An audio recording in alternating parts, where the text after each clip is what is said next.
It's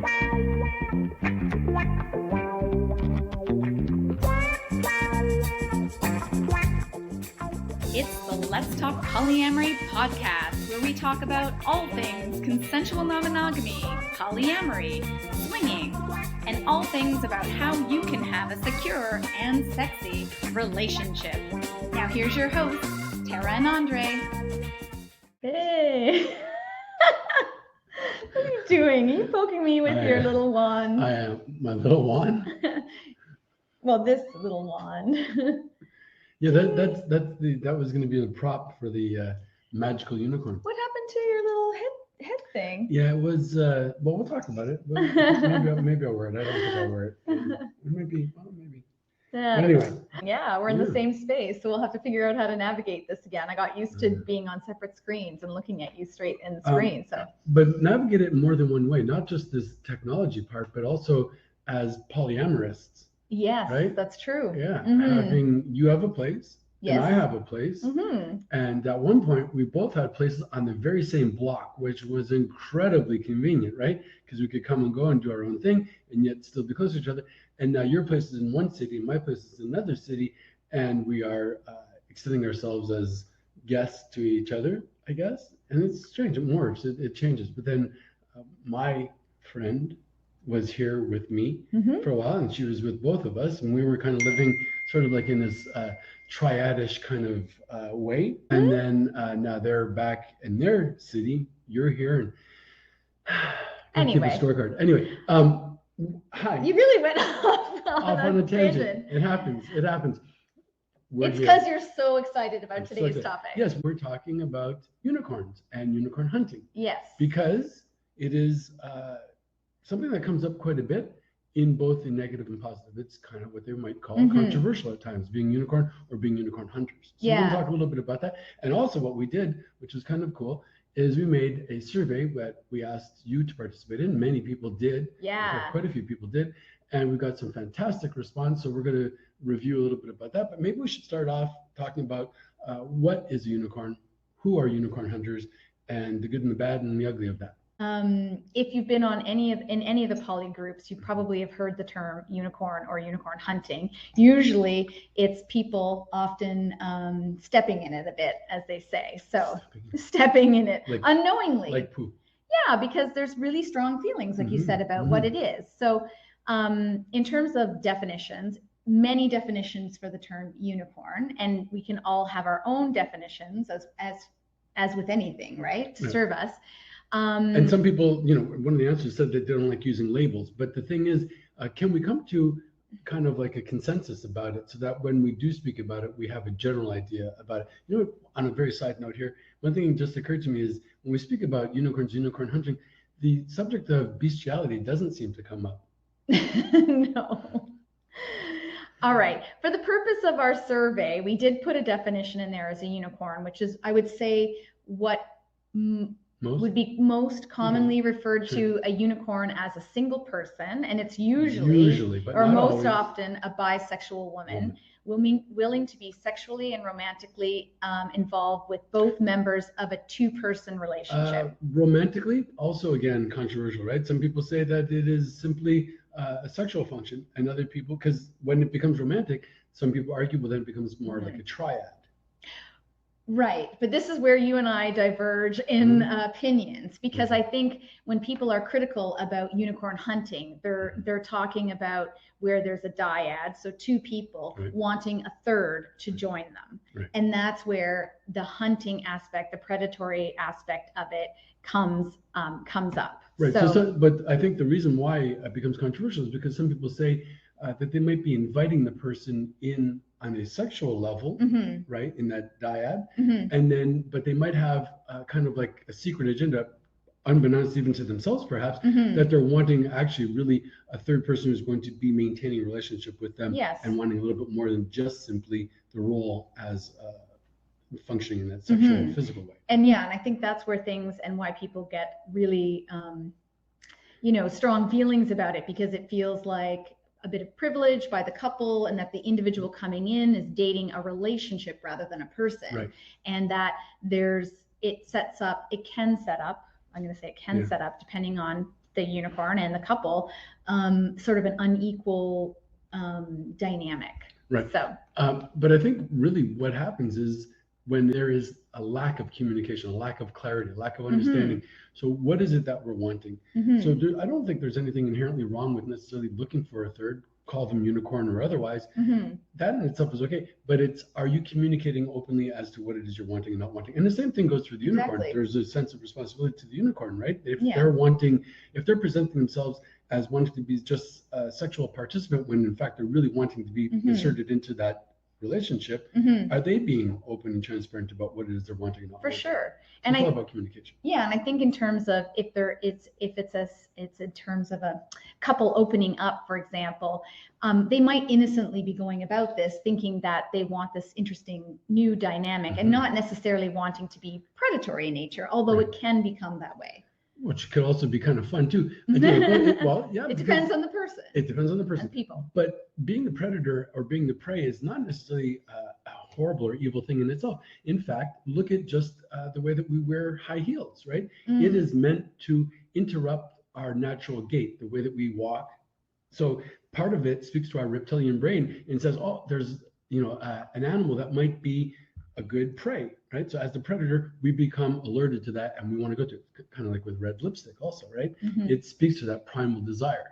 So I think it's okay to be the hunter or be the hunted, but we should be ethical about it. We should know what we're getting into as much as we can. Yes. Be transparent about it. And Brene is saying the mythical, magical, rarely to be found unicorn. And then there's a comment by Aubrey, is the issue is that hunters are going in as a unit, dating a solo person. So yes, that's where there could be an issue. Yes, but orcas and lions do the same thing. They hunt as a pack, and wolves, right? Yeah. And we're not, I don't think we're advocating for or against this, not but for what or we're against. saying, it's like I think any relationship dynamic, there could be problems, and it's a lot to do with the people. But the antidote in all of those problems, in any situation, any scenario, the antidote is communication. And consent. Well, of course, consent always, and respect. But I'm saying that the way to demystify, the way to add some clarity is to talk about it. Become informed and allow for the information to be shared. Ask questions. Let your position be known. State it clearly. Yeah, I agree. But I think sometimes when it is a solo and a couple, the solo person, by the fact that they're solo, is like 1/3, of the relationship. And so sometimes what happens, I think what often happens is a little bit of an imbalance, and why people really get upset about it, because they think that, you're creating a bit of, I keep using the word privilege, but the couple could create rules that they want to impose on the third. Okay, but some people would also argue that it's not uncommon to, or not dissimilar to, the power dynamics between a sub and a dom, right? So it would appear on the surface as though the dom has all the power, but yet it is the sub who is saying where the limits are. So the unicorn may be only one going into this threesome, but they might also say, well, these are the things that I'm interested in, these are the things I'm not interested in. And again, that comes back to consent, right? And the couples may also say, look, we're not into that, or we're down for this, and what we are. Yeah, I think the other issue that kind of arises as well is that there may be limits put on the relationships. So you have to always see the two people, or that the person coming in has to be exclusive with them. And that may be, someone may want that too. You know what I mean? Like you said, like it's different in each one, right? Each one is going to be tailored to the three people involved, but we'd only know that by sharing openly our real interests and our parameters.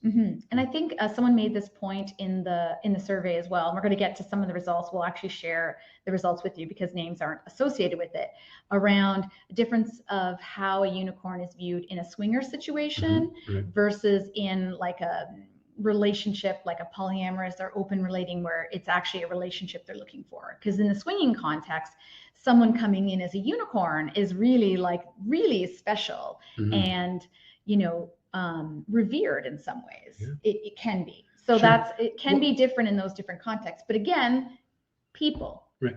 But revered with magical powers, right? Which is why it is such a unique thing. Use some magical powers. Ding, ding, ding. Thank you. With my little wand. Yeah, so I think that is a big part of it, right? Because it seems so attractive in so many ways, we attach this importance to, we give it this special kind of status, right?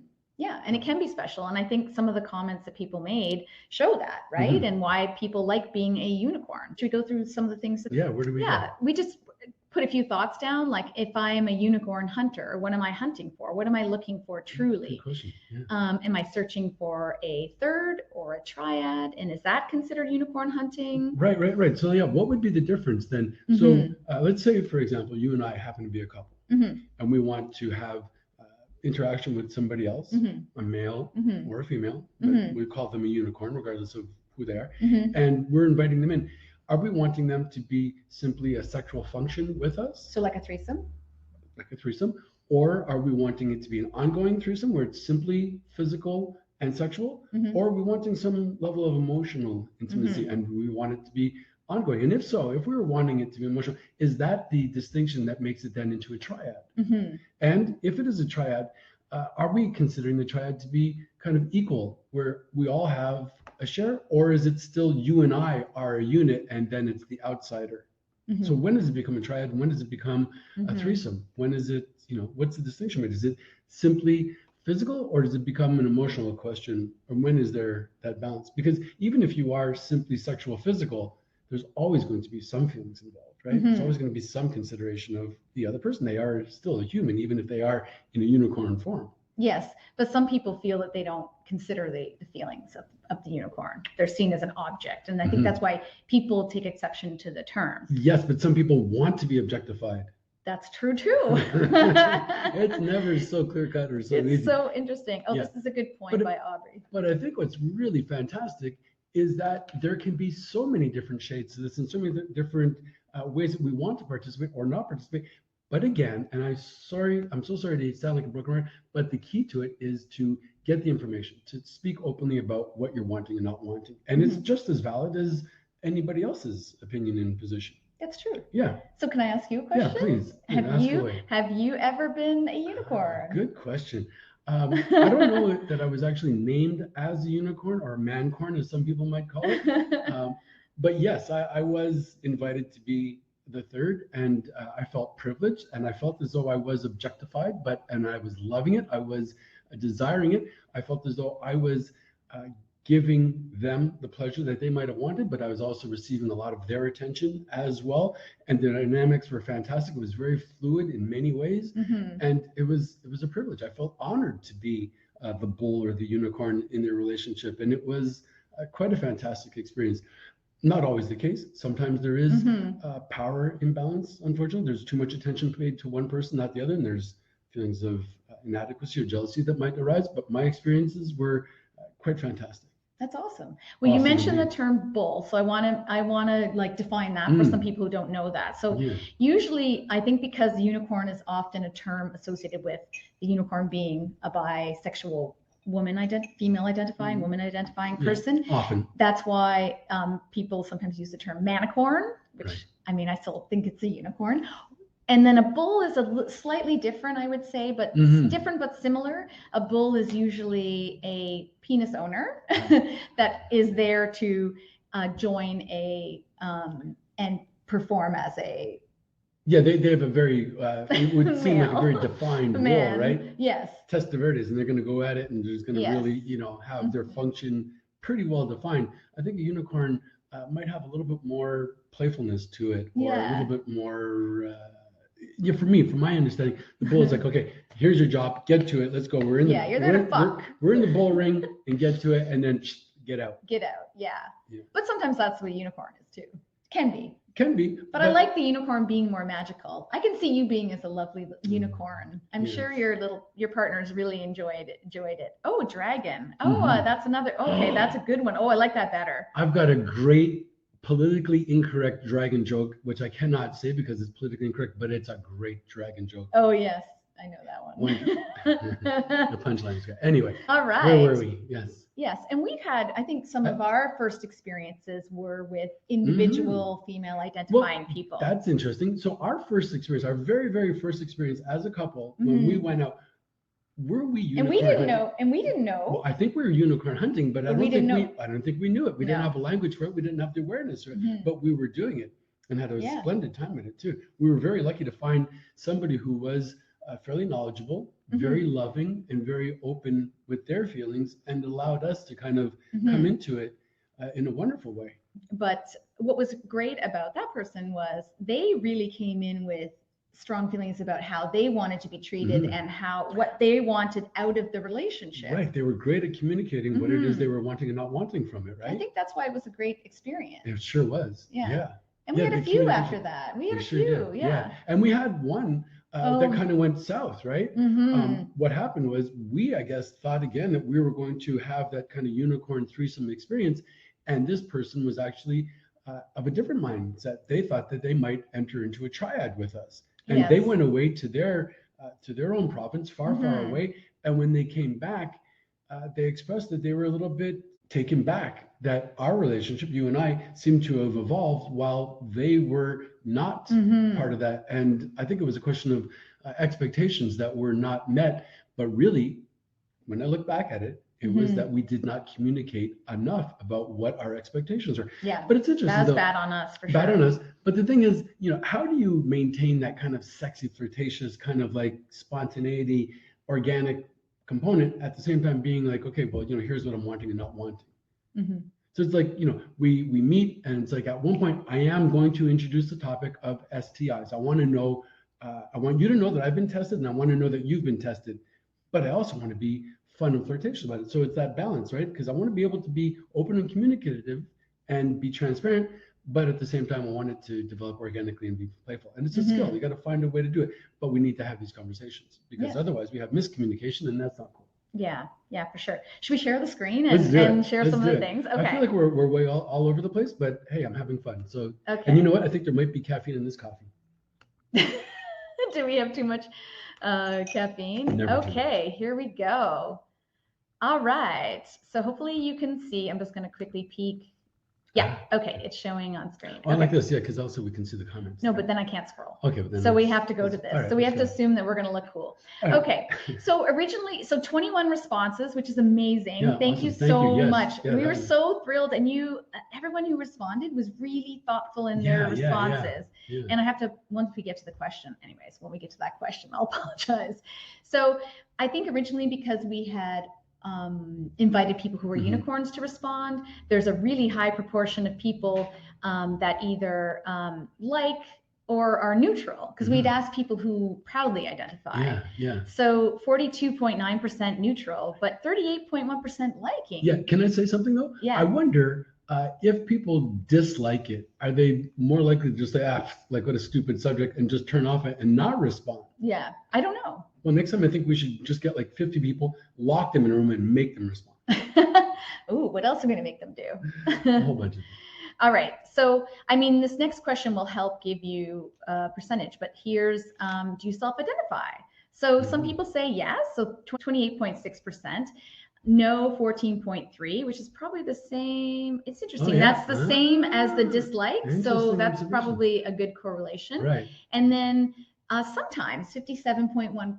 So I think that's really cool because. Have you ever identified as a unicorn? You've been invited to be. I think I've invited, I've always, when couples have approached me like online, I've always turned it down, like people I don't know, because I don't know. I think I assumed the negative side of it. Which would be what? That, I was just going to be a plaything, and I wasn't sure how I felt about that. And but that's negative? Well, but in the context of a swinging situation, like when we've been at a party or a club and that sort of thing, there's been situations where I've played on my own with a couple, like you've been nearby doing your own thing. And I do like that dynamic. So I think I might actually revisit it.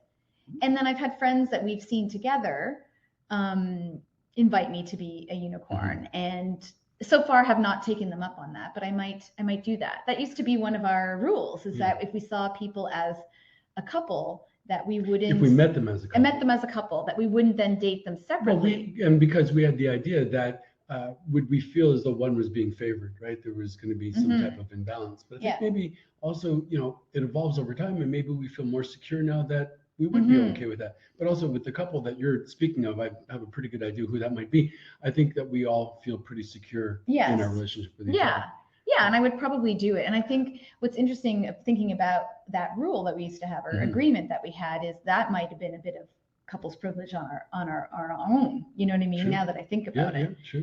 Yeah. So. Yeah. But you know, I would say to you, if you've not yet ever participated as a unicorn, and you are rather open-minded to many different situations, I would say maybe there's something there that you want to look at before you actually go into it, right? Because you can never undo what you've already done.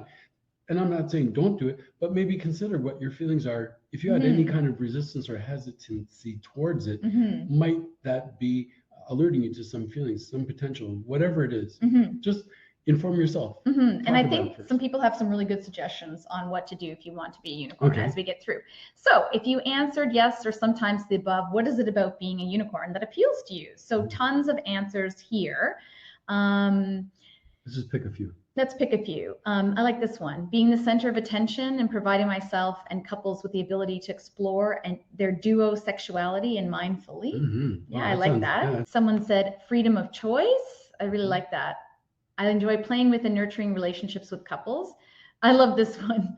I've been married for 1,000,000 years. That's a long time. Being able to meet a couple as a person by myself was a new dynamic for me. I enjoyed being shared by a couple, but also felt that I was able to share something special with them because it was their first time exploring. But that's beautiful because the couple is experiencing and receiving from them, and then they're giving back to the couple. So it's, you know, both ways, right? It sounds like a lot of exchange of love and tender feelings both ways. Yeah. And there's some other things in here that I think are important. I like doing it with a secure couple.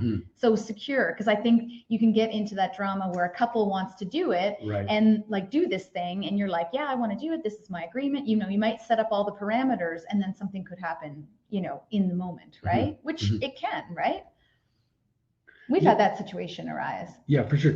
It's a question of the secure couple. So I think sometimes it is the kind of gateway to being open or poly, right? So we think we're secure, we feel secure, we imagine ourselves to be secure, and then we go into a scenario and we find out, whoa, wait a second, like I didn't know I was going to feel this way. So yeah, what does it mean to be a secure couple? And can we talk about what it might be like before it happens? So we kind of have some level of awareness. And the what ifs. What if I feel, you know, insecure? What if I feel really strongly attracted to this person? And so on. Yeah, exactly. Yeah, so gather that information, inform yourselves, and be able to go into it with eyes open and respectfully and consensual. I like this one. It's such a gift to come into a relationship and provide a memorable experience. It makes me feel wanted. Let's see. Oh, here's one that's not positive. Nothing about it appeals to me. I use it as a descriptive for others who might need help understanding my potential place in their dynamic. I dislike labels. Yeah. Sure. Right. Someone enjoy being free as a unicorn. They don't have nesting partners. I like being the fun additional element. But there is a great freedom to it, right? I mean, depending on your role, your how you define yourself as unicorn, you might just simply insert yourself, allow yourself to go into the relationship, experience what you're wanting from it, and then go. Like somebody else said, I like being unicorn because I don't have to do his laundry, his housework. Oh yeah, which I found, that one which I thought was a great point, but somewhat sexist. But it was great. I think I understood the idea that they don't have the whole bunch of responsibilities that might come with being a partner in a relationship, right? You can come into it, have your time, get out of it, and go do your thing. I like this one. It says, I like being the special guest star in their bedroom. Fantastic. I love that. Woo! They say it's rare to find a couple that I'm attracted to both mentally, emotionally, and physically, but well worth the effort to seek them out. Well, that's interesting. Finding the couple. So we look at the unicorn as being magical and special, but finding the right couple is pretty magical and special too, right? It's not always the case. Right. And it's even when any type of these things, when you're, whether or not you're just swinging or that sort of thing, like what people often say to me when I talk to clients and stuff like that is it's hard finding people that they get along with. If they want a couple to see another couple, getting along with both people in that dynamic is really hard, right? Attracted to them, but also feeling like psychically connected. Sure. Not that you should settle, but maybe you also have to manage our expectations. So the idea of having unicorn is that it's magical, right? That they're going to be fulfilling all of our fantasies, that we project onto them a whole bunch of traits and we deny a lot of the reality of it. And as unicorn going into it, are we doing something similar with the couples, because nobody's going to be perfect. There are always going to be some considerations, Mm-hmm. and we'll have to balance that out and figure out what do we pay attention to and what can we, turn down the volume on. Mm-hmm. Yeah, Well, it's true of any, like even just dating, is finding the right match with you. Yeah, is so hard, and I think it's poly or mono. Yeah, either way. Yeah, I'd say it's the most common thing people say when they enter the group is that it's hard to find people, the right people. Right. So then my question would be, what makes them the right people? What makes them the wrong people? Mm-hmm. Well, that's What are those identifiers? What do we find are the elements that we're attracted to and the things that are turned off? Yeah, and that's why we have to know what it is for Sure. us. Right. This is the question I messed up, and I'm sorry because we had changed the question. We wanted to find out if you were a unicorn, if you felt like a passenger or a driver. Mm-hmm. So I had put yes, no, maybe. So then thank you for people being very creative. It's still a beautiful pie. I love all the It's lots of colors. I like being in control of what I allow to happen in the situation. It's purely physical, so I can't speak to how the dynamic would change. That was one of them. I certainly recognize my position in the swinger community, but also definitely feel objectified. Mm-hmm. In a poly-focused relationship, I feel less empowered, as our shared relationship is usually dictated by the one with the deepest insecurities. That's true. That's Yeah. a good point. And my position as the unicorn is nearly always regarded as less than the couple. Mm. Yes, I think that's the thing. But I wonder how somebody can come imbalance. Yeah, but I wonder how somebody can come into it and recognize that the other two have potential to have greater domination in it, but yet be able to claim it and make it two parts, the unicorn Mm-hmm. and the recipients of them. Yeah, I think you have to have a really strong sense of self and what it is Mhm. that you Oh, yeah. want and desire in that dynamic, and Mhm. work that way. Right.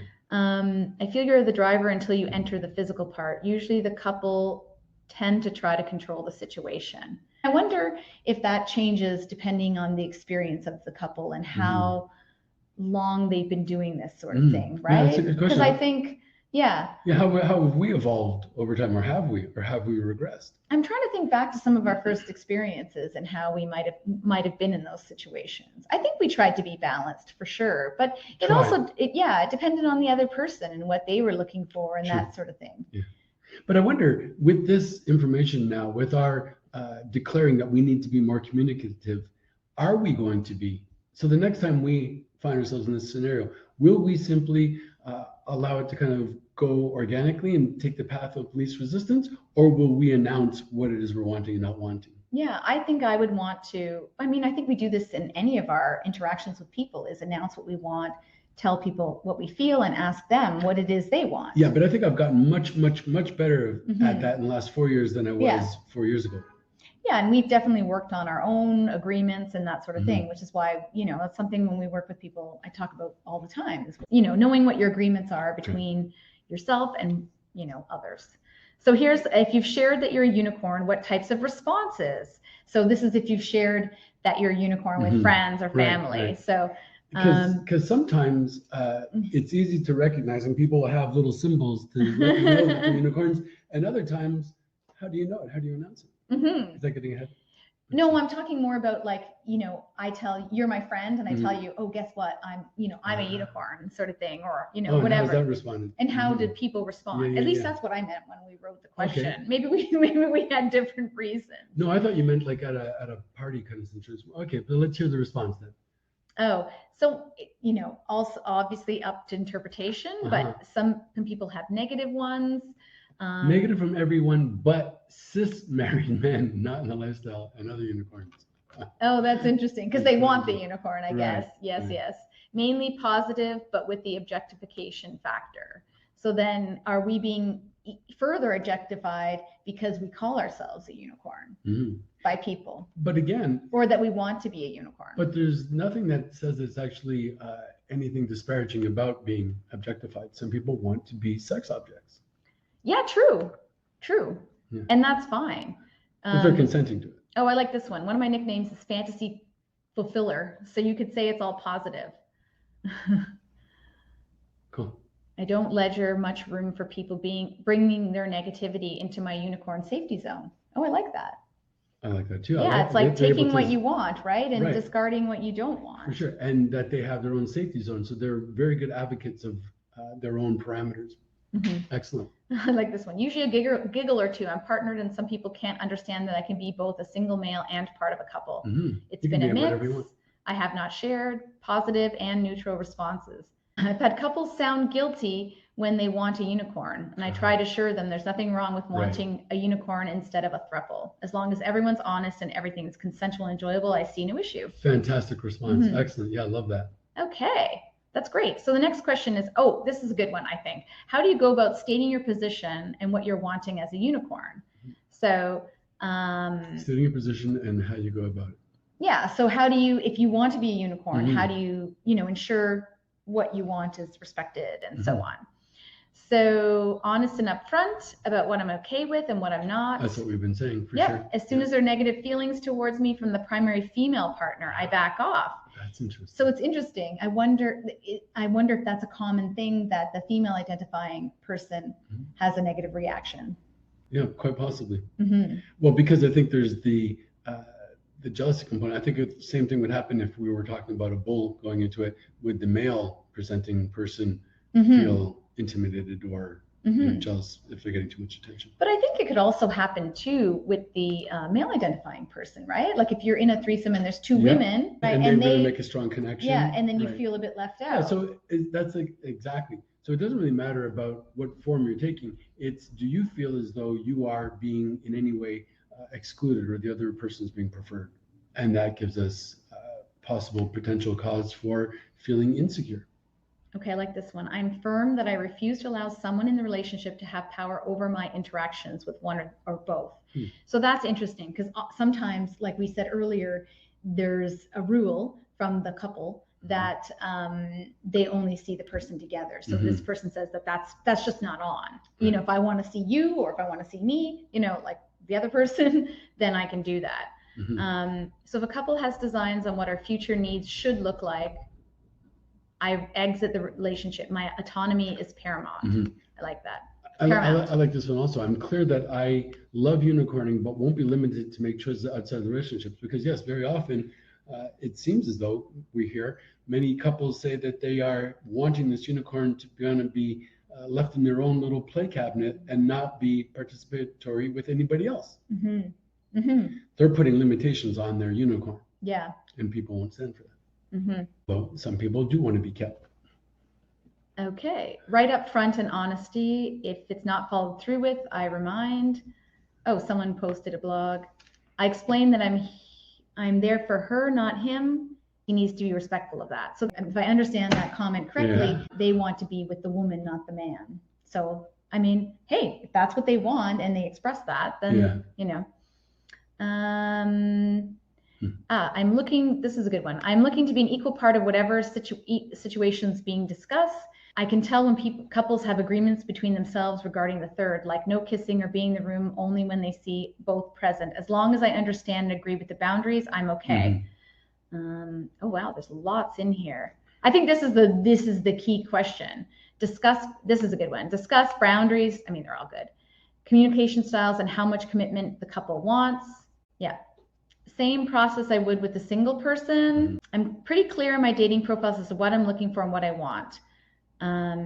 I express my intentions and desires. So I also like to have a consent circle discussion with each participant, asking them to clearly express their likes and preferences, any personal or couple related boundaries, and perhaps one fantasy they'd like to have happen. Yeah, I love that consent circle. Right. Yeah. Yeah, very good. I'm open and flexible. As a manicorn, I feel my role is already understood to be mostly sexual. So there's that term manicorn again. Oh, that's interesting. So I wonder if they understood that it's to be mostly sexual. What if they're wanting a little bit more than just a sexual experience? How do you ask for the emotional part? How do you say, fine, we can do these physical sexual things, but I would like to also feel seen, incorporated, loved? You could just say that. Could you not just say that? You can, absolutely. I just did. But very often it seems as though, I'll speak for myself, historically it's been easier to talk about things that are physical or sexual than the vulnerability of emotional aspects. Vulnerability in emotional desires seems not as always so easy. So people are saying, like, what are you looking for? And it's hard to announce it and say, well, I'm looking for somebody who will express tender feelings towards me and, call me on occasion, make me feel valid and seen and desired. It's okay to say, well, I'm looking for, this, that, and the other thing sexually, but the emotional part doesn't seem to be as easy to announce or as common in my experience. I think for me, the trouble, because you get asked that a lot on that dating apps. They're like, oh, well, what are you looking for? And then I never know how to answer that question because it totally depends on the people. And I don't always know when I first talk to someone what I want from them, because I feel like, while there's some general things I'm interested in, there's not, depending on the person, will depend on what I want. I can say what I don't want. But you would be willing to have a hookup with a certain person, but you might want to have a more deeper, ongoing connection with a different type of person. Generally, I'm not looking for a hookup. When I'm on a dating site, I want to meet someone that I like and that I might see more than once. If we go to a party or a club or something like that, that's a totally different dynamic for me. But when I'm looking on a dating site, I'm looking for someone that I would like to be with on my own or with you potentially. You know what I mean? That's what I'm looking for. And an ongoing thing. Someone I like as a person. So if you were dating on a dating site and looking for somebody that you're going to have an ongoing relationship with, is it fair to say that there would be some level of emotional investment there? Yeah. Okay. So would you consider that person to be with us as well? Would you want them to have an emotional component with us? Or should that be more physical sexual if they're going to be shared between the two of us? Do they in any way threaten or interfere with our relationship if there's an emotional component? So you might have, the makings of a V relationship where you are having your connection with this person on the dating site and you develop romantic feelings together, but would you want to share that person and have them develop romantic feelings with, say, me? Maybe, yeah. Maybe. Yeah, and I think this is what sometimes people say is the way to grow a triad organically, is to establish your own relationships individually with the people and then, decide if there's a group situation that might work for all of you. Anyways, it's like I don't always know, when I meet the people. But I think mostly I'm looking for an emotional connection. But I absolutely hate that question because it's usually the first question people ask is, oh, what are you looking for? What would it be like to state it? Well, maybe I need to work on my, elevator speech for what I want. Yeah, well, I wonder if you were to put it in your profile at the get-go, if you're saying, I'm open to a variety of experiences or whatever you want to say, and let it be known beforehand. If you hate that question, could you offer the answer so you're not asked the question? I think it's in my profile. Maybe not so specific. I'm going to go look at it after, and maybe we can work on it. I'd like to look at it too. Maybe we can hook up sometime. Okay. If you're someone who's seeking a unicorn, what is it you're specifically looking for in this dynamic? So here's some great answers. Another woman to satisfy our desire for newness, as well as a lovely dynamic created by three. Fulfills desire for voyeurism, exhibitionism, as well as group sex. We enjoy couples too, prefer a solo woman as it is easier to connect. Also, another body is just more fun.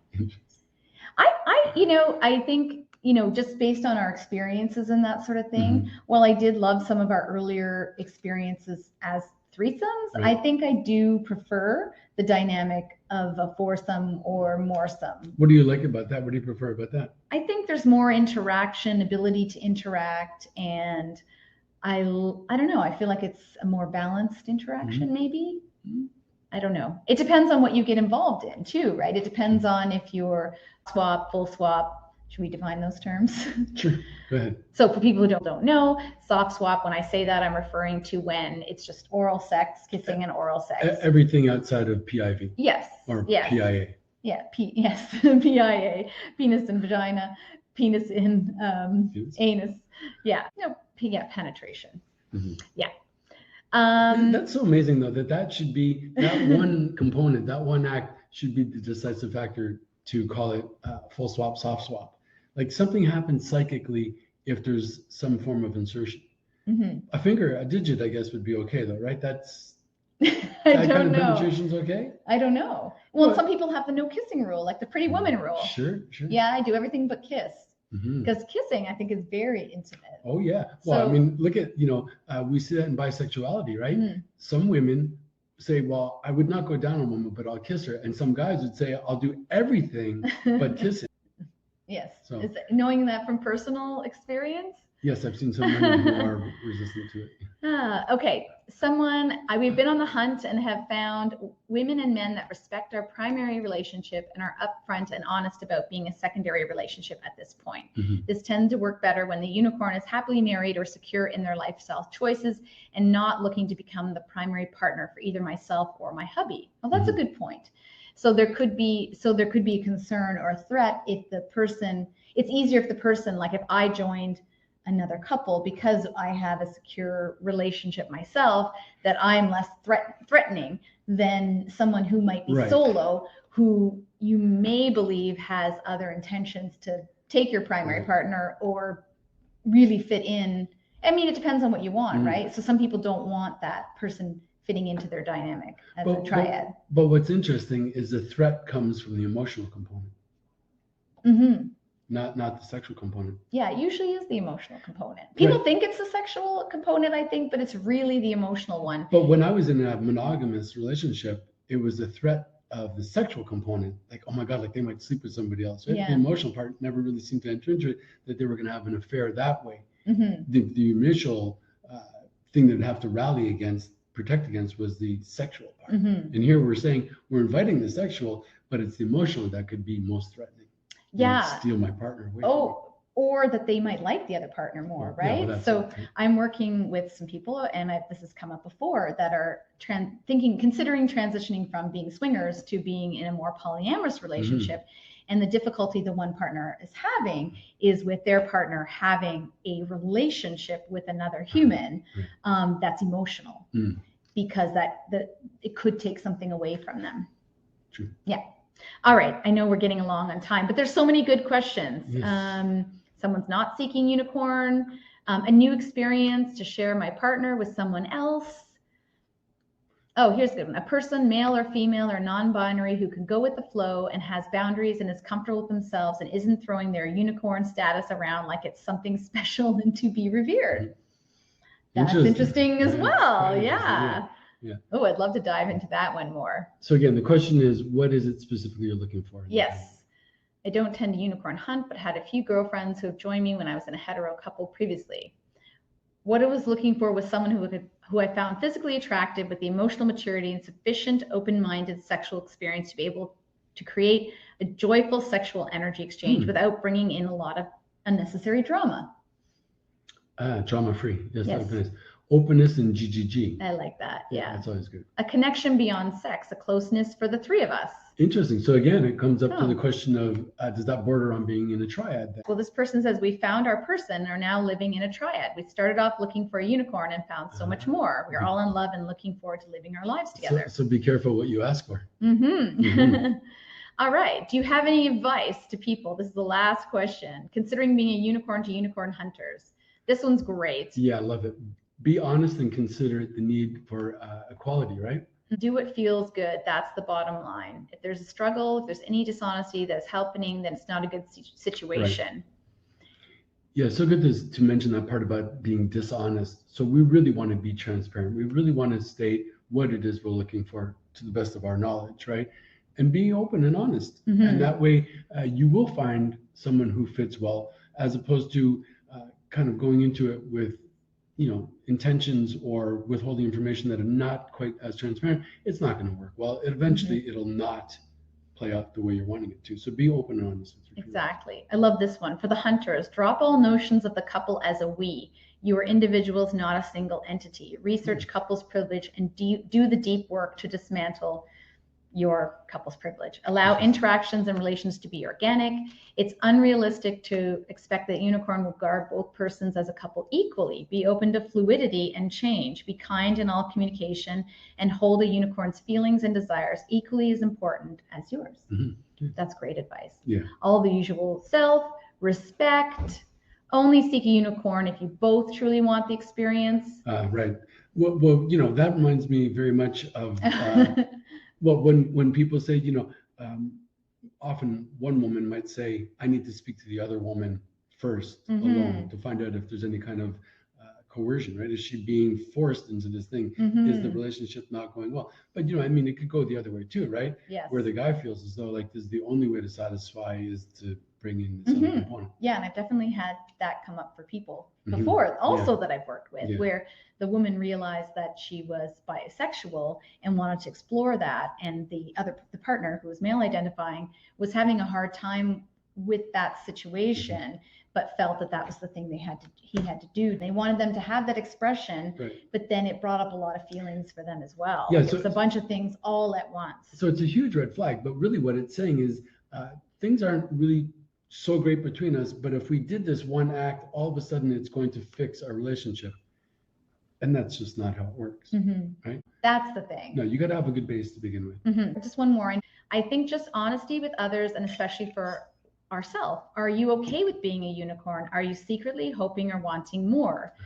Also, hunters, making sure you have talked it through. A unicorn doesn't want to be stuck in an uncomfortable situation because all boundaries were not talked about to start. That's good advice. Don't hunt anything and don't make a big deal of being a unicorn. People will project on you what they think that label means. Be yourselves and you will attract energy that wants to be with you no matter what you are. Awesome. Oh, so many good things. Always be respectful, for sure, and consent. Open and honest. As a unicorn, understand your value in the lifestyle, dating marketplace. Oh, remember that we are all individuals. No talk as a couple in a we want sentence. Know that your dynamic as a couple should stay behind and be open to a new dynamic. Yeah, I'm not sure I'm in full agreement with that. Why can't we talk as a couple? Why can't we be unified and say, we've spoken about this. We are secure. We've been together for X amount of time, and we have an emotional component. We are together. We feel together, and this is something we're wanting to experience as a couple. I don't think there's anything wrong with it. I think they're talking the two as a group and a we and a unit. That's where you can get into this imbalance. That's why you have needs within that couple and I have needs within that couple. But I think if you are transparent in it and feel as though you're wanting to do this as a couple, I don't think that should be something that is to be avoided if it's being transparent. Well, yeah, speaking your truth, right? There was lots of comments under anything else you'd like to share. Can I just read this one? Real quick. There are a lot of women who feel strongly about unicorn hunting as being a bad, manipulative, or chauvinistic thing. Like a unicorn is a captive with no body, autonomy, or rights to have a loving relationship with either or both partners. But that couldn't be further from the reality. You're in total control of your body and your bank account. The women that I know enjoy this lifestyle have said, I don't have to do his laundry or raise his kids. I just come and go as I please and have fun with a couple, enjoying going on dates with them, sexual satisfaction, because they're focused on their partner. Saying women are subjugated in this lifestyle is wrong. It's like saying we aren't allowed to be just sexual entities the way men do. Wow. I don't even know where to start with that one. I think that just says it all.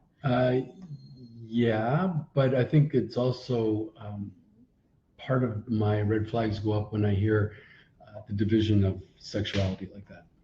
It's true, but I think... Yeah, and in the majority of cases, yes, absolutely, but it's not exclusive to. And I do my own laundry and I take care of my own house, so I don't think I need to have somebody take care of me in that way. I don't think if it would be, could you imagine if it were said from the bull standpoint where I don't want to have to take care of this woman and pay for it? I mean, it would be horrific. You cannot say it in this day. Well, you could say it. I think the point is they like to drop into the relationship and be part of it, but not have the responsibilities associated being in a couple or being in a, in a nesting situation. That's what I think. That's what that's basically meant to see. But you have to admit that traditionally, over time, it's been viewed when women are in something for a sexual reason, it had been viewed previously as something against the woman, to be more sexually active and that sort of thing, where it was a little bit more allowed, permissible for men identifying to be like that. I think that's historically, I think that's what they're getting at. You're not like that, I know, and I know why you take offense to it, because you're so not like that as a human. But anyways. Well, that's from my personal point, but from a modern person today, we're wanting to try and make, I think, less division, distinction between male and female, that we might allow for the fluidity, just like that argument is saying, that it shouldn't be like men are entitled to this, women that. That for me, I try to make less of a division between and try and invite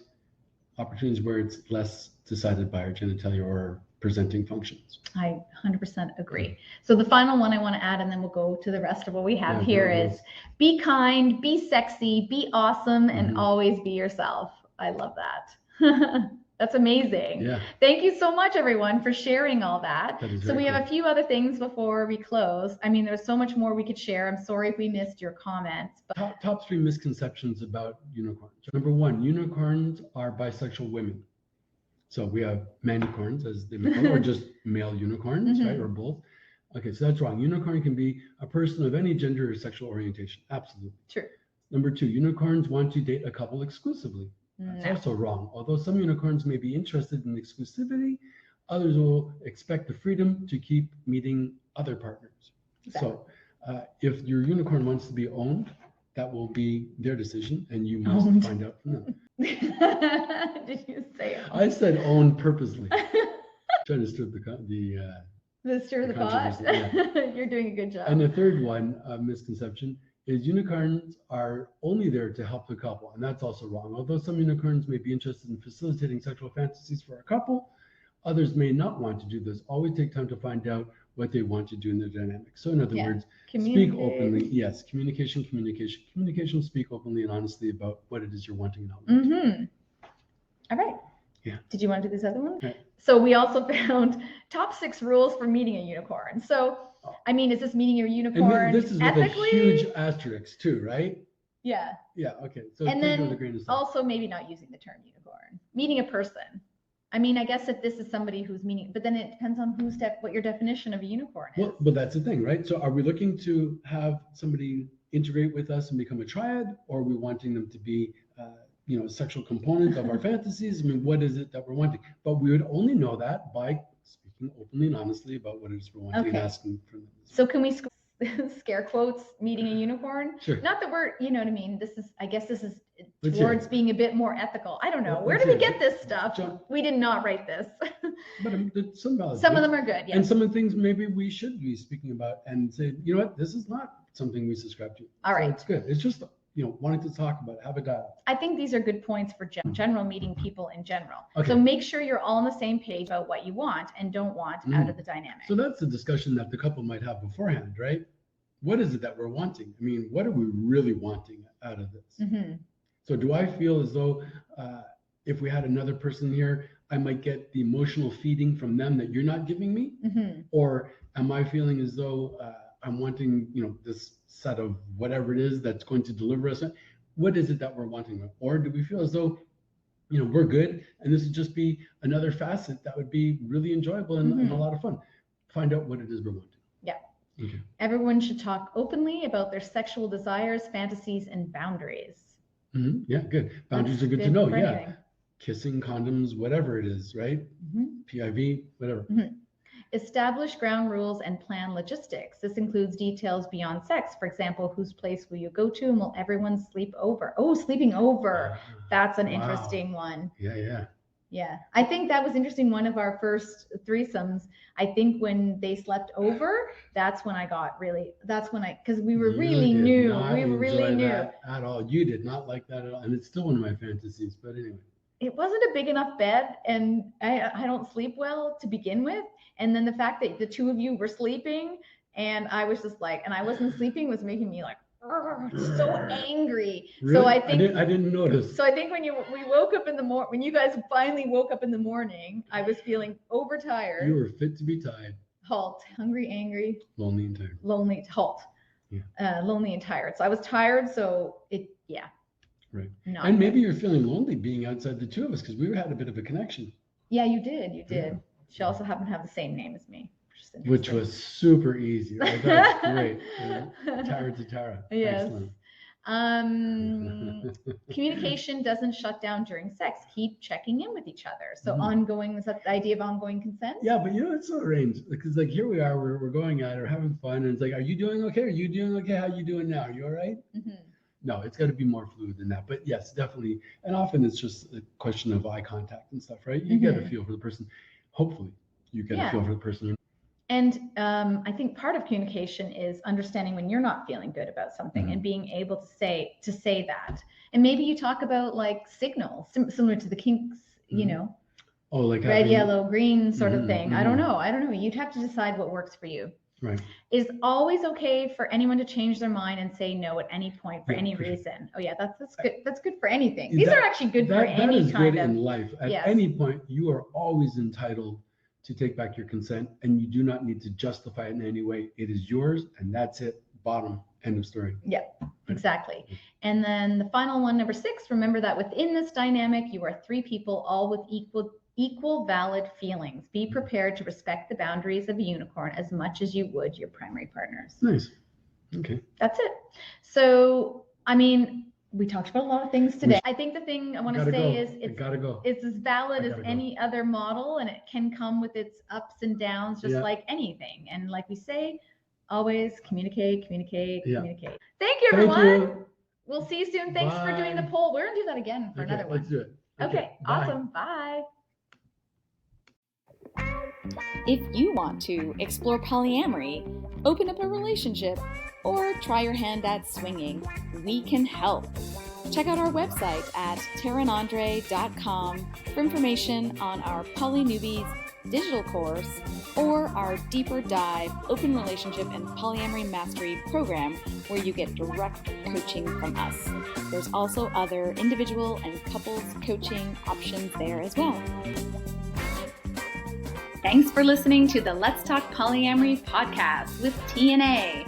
Don't forget to subscribe and give us some love on your favorite podcasting platform. You can check out the show notes for any of the links to the courses or information we talked about today. Thanks, and have a fantastic and sexy day.